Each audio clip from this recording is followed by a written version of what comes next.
I was concerned about Rob Font's jab, like you were. I think you had brought that up as well. And we were concerned about as the fight went longer, it would favor Rob Font because Rob Font's got a gas tank on him, which he proved. He's got a gas tank on him.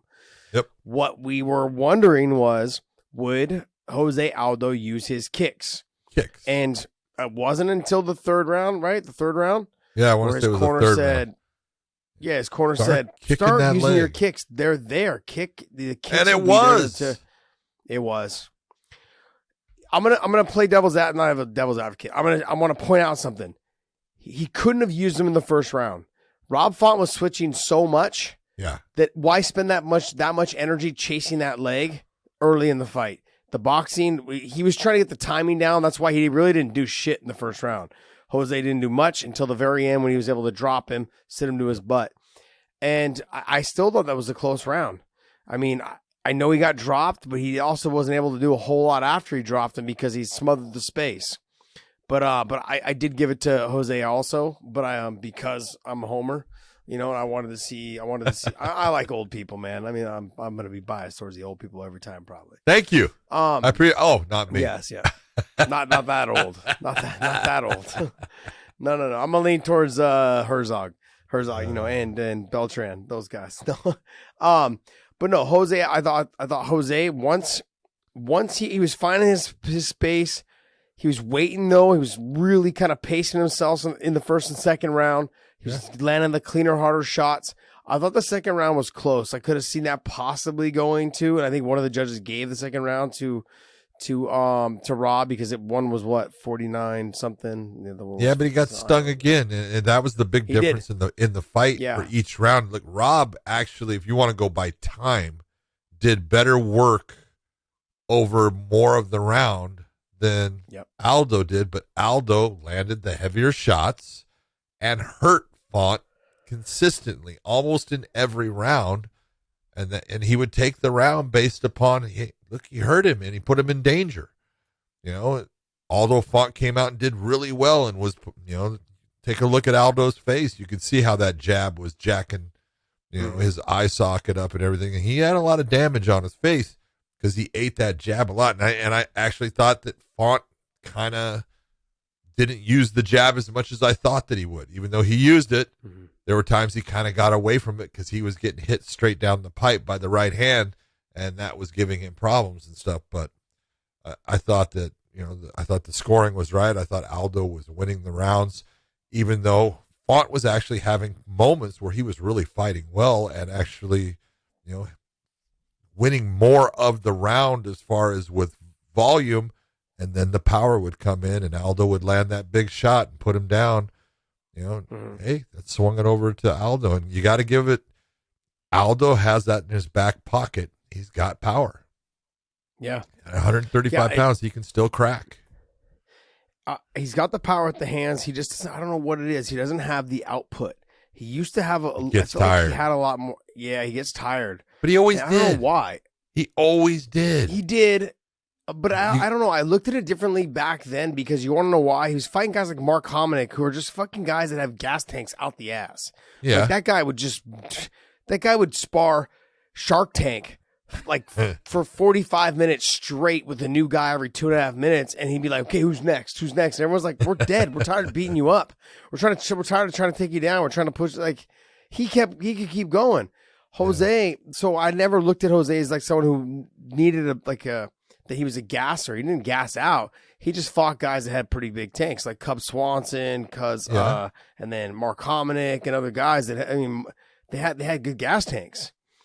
So I never looked at it that way. But I feel like now as he's getting older, but he's only 30-something years old. 34. How he's 34? Jose Aldo. He's 34. I think we looked at this the other day, right?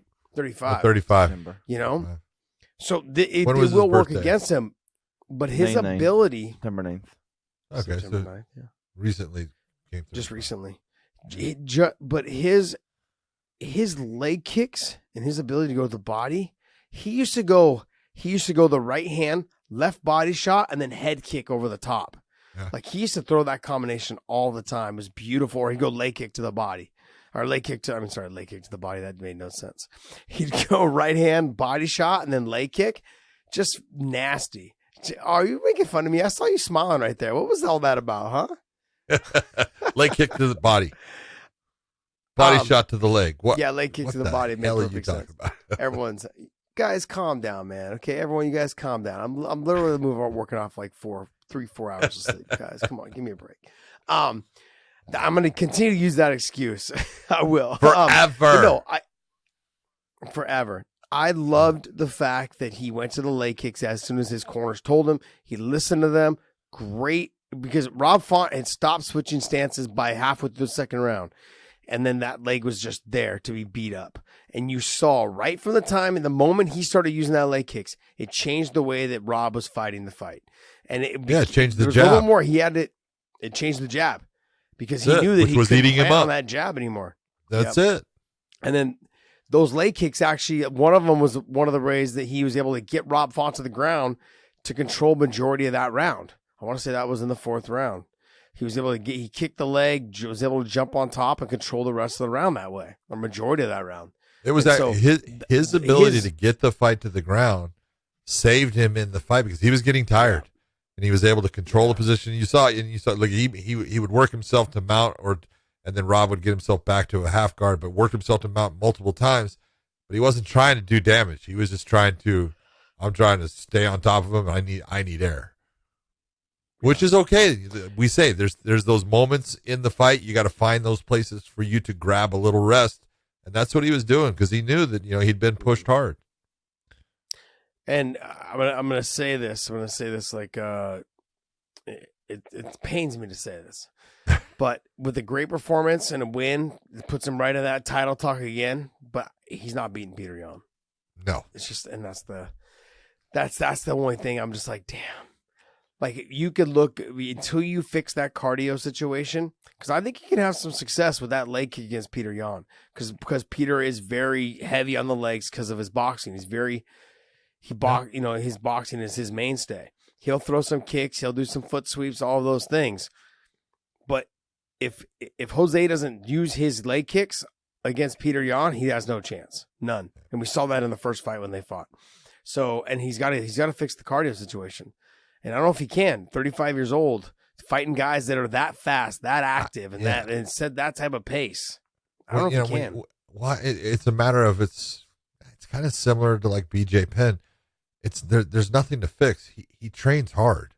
He's just a fast twitch muscle fiber guy, and if he cannot control the pace of the fight, like he did with Font for a lot of it, look at Font was able to push him in a lot of sections of that fight, and that's why Aldo was getting pushed to the point of he's getting exhausted, and then he worked himself into or fell into positions where he was able to be in the top position on the ground and be able to, slow the fight down and get his heart rate back down. He wasn't able to do that when he fought Peter Yan, and he's not going to be able to control the pace against Peter Yan, even if he lands the leg kicks, because Jan's going to be in his face and pressing and putting pressure on him, which makes you move backwards or laterally, which burns more energy. And when you've got someone that is putting pressure on you and landing shots, that just increases that drop in your cardio. And he's a fast twitch muscle fiber guy, so it's not like he's not in shape. It's just that he drops off the cliff faster than guys that, are different. And Yan doesn't have that problem in the same fashion. Yeah. Well, I wish him nothing but the best. Who's ranked ahead of him, Dave? Well, they're talking about him against TJ Dillashaw. And I think that's the right fight because you've got Yan and Sterling that should be fighting because, Sterling's the, I guess, undisputed and Yan is the interim champion. So they've got to fight. And then you've got TJ Dillashaw sitting there. I would say Aldo should fight TJ Dillashaw. What about Sandhagen? Sandhagen's coming off the 2 losses, but but you got 2 guys coming off of wins. It is, but you got one guy coming off a loss, Corey Sandhagen, because he lost to Yan. You got Aldo coming off a win. You got TJ Dillashaw coming off a win. 100% agree.